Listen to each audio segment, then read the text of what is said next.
जलवा ढारे गिरा है अखिया से रिकॉर्डिंग स्टूडियो सूरत। कैसे के जलवा ढारे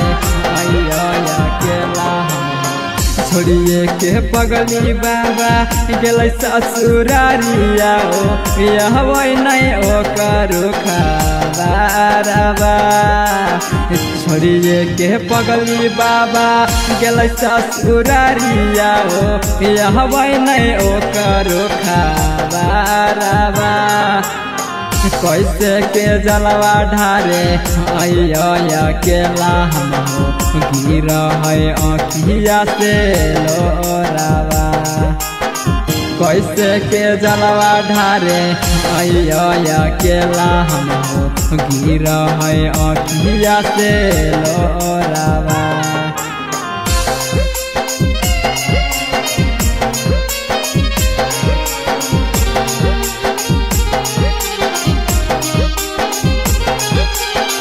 कैसे के जलवा ढारे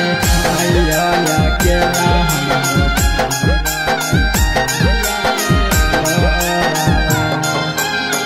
साल साल दोबारा पर जलबो चढ़लिया हो तोड़ा दिलक दिलावा हमर कसुर की कैलिया हो साल साल दोबारा पर जलबो चढ़लिया हो तोड़ा दिलक दिलावा हमर कसुर की कैलिया हो गजबो चढ़लिया बाबा भंगियो चढ़लिया हो सुन कैसे होलै मोर पियाराबा कैसे के जलवा ढारे अकेला हम गिर है अखिया से लोरावा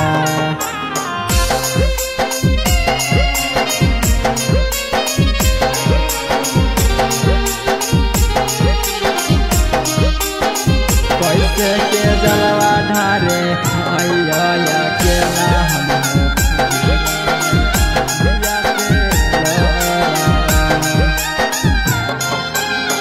पगली के बिना बाबा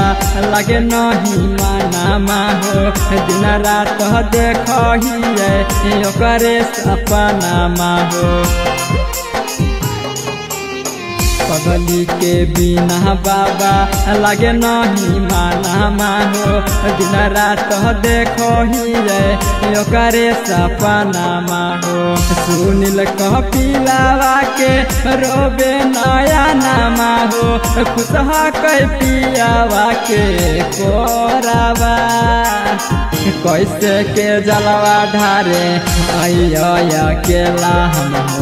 गिर है अखिया से लोरावा।